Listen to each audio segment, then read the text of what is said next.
President Cyril Ramaphosa has praised the expansion of BRICS. He's calling it a source of hope, as we've already unpacked, for emerging economies in the global south. This is the first summit since BRICS expanded in Johannesburg last year. Speaking at that summit in Kazan, Ramaphosa emphasized the importance of collaboration. He's also told heads of state that unity shows the benefits of cooperation over competition. Let's continue making sense of all of this for you now. Bring in political economist Ms. Lebohang Pheko, who joins us now via our video link. Ms. Pheko, great to have you on the SABC again. Thanks as always for making time to speak to us. BRICS, as it was packaged, at least in its formation, was always meant to be seen as this alternative to the hegemonic hold that the West has over the world. I wonder if you reckon this is now crystallizing, given what's being said at the summit this year.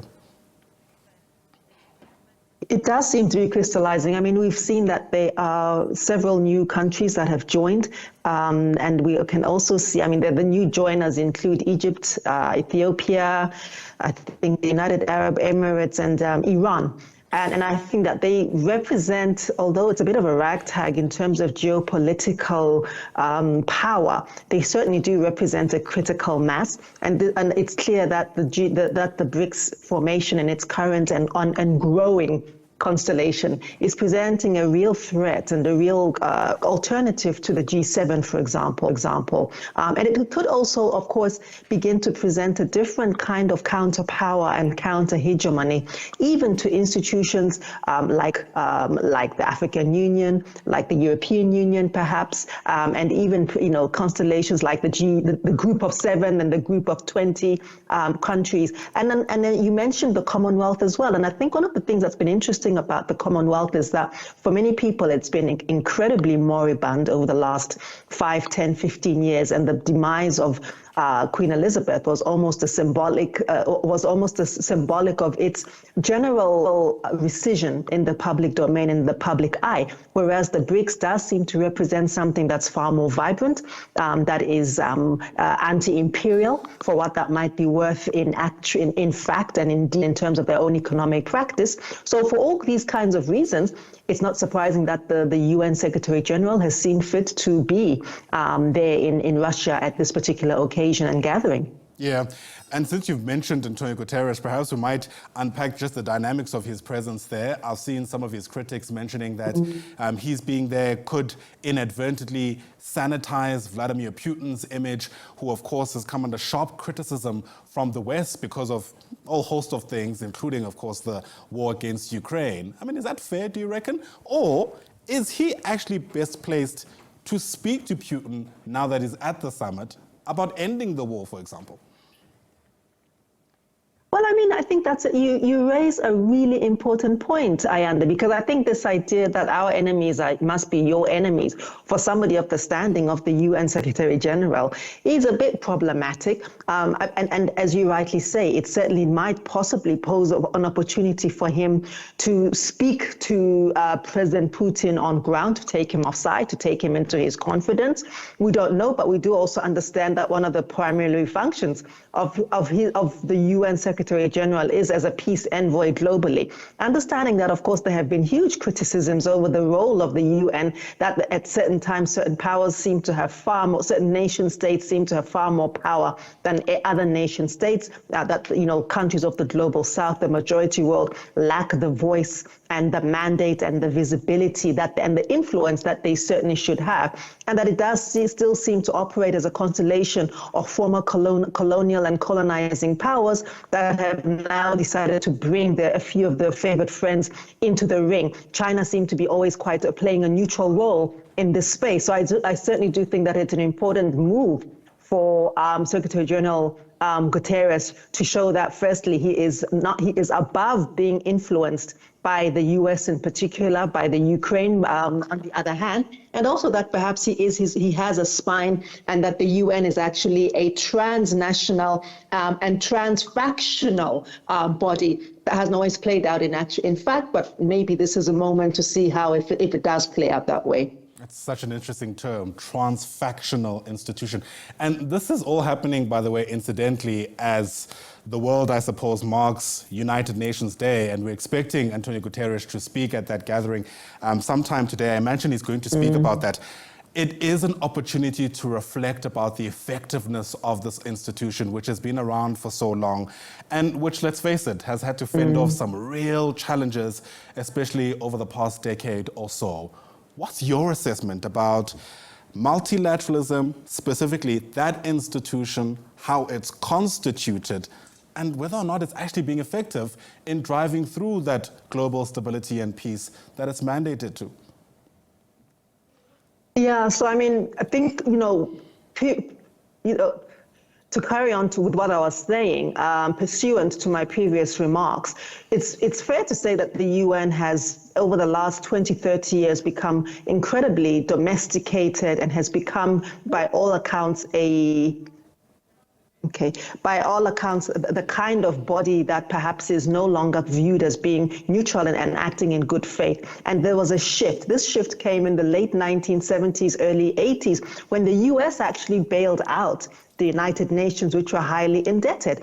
And in so doing, they also bought their way into a lot of influence and a lot of power. So people who are students and historians of international relations and global governance from the pre-1970s, pre-90s era, 1980s era will recall that the US had no particular footprint internationally and had no particular interest in being on the global stage. It is under the Reagan regime, in fact, that the US began to take this very problematic, explicitly problematic posture of the world's prefect that we have seen them moving in ever since then. So this hasn't always been this way, Ayanda. At some stage, it was actually slightly more democratic. But of course, fair to say that it has always been slightly problematic in the way that African countries are viewed, Asian countries are viewed, Latin American and Caribbean nations are viewed, for example, very much as the junior partners,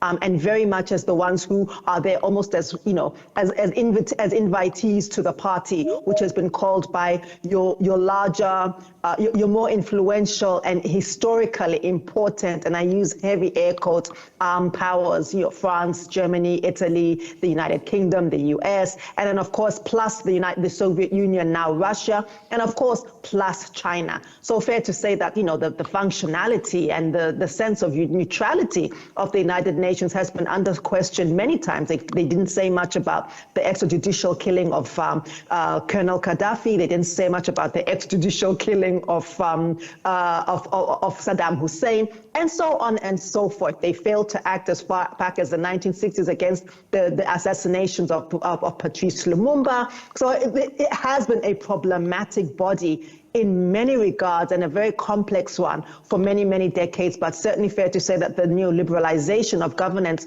brought in by the US over the last 40 years has added to that complexity. Sure. It comes as no surprise then that, President Cyril Ramaphosa will use an opportunity at the BRICS Summit to speak about, restructuring the UN Security Council, ensuring that African states are given much more of a meaningful role in order to represent the current geopolitical dynamic of the world. But beyond that, there's been a lot of expectation that South Africa at these platforms, including the 16th BRICS Summit, will be able to drive the African agenda. And with that particular gathering reaching its tail end, I wonder how well you reckon we've done so far. Yeah, I mean, I think the role of South Africa in international politics is very complicated. And I think there's a whole reason for that. And us being almost the interlocutors for the Africa position. We got a bit of a blue eye very early on in the 1990s with the assassination of Ken Saro-Wiwa, when hardly any of the other African nations backed us in that regard. And of course, this quite straight out of the we were straight out of the stable, in the post so-called democratic states, trying to play a particular role as leaders, international relations leaders, governance leaders, and leaders in the global south in a different kind of international relations and power. So I think that that was really quite difficult. And there've been other smaller nyana flops, the invasion of Lesotho, the complicated relationships and the complicated engagements with countries like the DRC, Of course, many people feel that we should be doing much more, should have done more in Zimbabwe to unseat the late President Mugabe, which of course flies in the face of basic governance and sovereignty, our attitude around sovereignty and non-interference. So it's very, very complex. And on the same hand, I think that South Africa has also played a different kind of role in economic and institutional diplomacy, Ayanda. So we're one of the largest contributors by a stretch to the African Union. We're also one of the largest infrastructural investors through our contributions to the African Development Bank. So we're also one of the largest contributors to peacekeeping across the continent, which is something that people who are quite eagle-eyed and look at our international footprint and our budget, our fiscus, what is spent on keeping the peace in places like Central African Republic, in the Sudan, in Somalia, South Sudan, and so on, is quite, we punch above our weight in that regard. Whether or not we should be advertising this is a question for perhaps for this day, and how then this should be leveraged is perhaps the question. But the role that is played certainly in intangible and tangible ways and financially is quite immense. And I think that certainly the animosities, unfortunately, that have emerged and have only exacerbated over the last couple of years between ourselves and perhaps Nigeria, which is another very important hegemonic power in West Africa, are very unfortunate, because I think what those do is to dilute what could be a very potent pro-Africa position. I think if those countries like Nigeria, South Africa, and Kenya, for example, presented a united front in international platforms, rather than, I think, the expectation that South Africa is the one that needs to be the prefect, the shop steward per se, it almost seems, on behalf of African countries, whilst also weathering these other pockets of deep animosity, does complicate things, I think, and it does make it very difficult for us to have a linear path forward, notwithstanding that we ourselves have also been extremely ambivalent, sometimes in some of our international relations positions, and sometimes very contradictory. Yeah, so I suppose that sometimes the effects of our non-aligned stance that we've always tried to negotiate over time. But Ms. Lebohang Pheko, you and I could speak until the summit ends. We're going to have to leave it there for now. Thanks as always for lending us your time and your insights. Ms. Lebohang Pheko speaking to us there in a capacity as a political economist and commentator, watching these different geopolitical dynamics at play.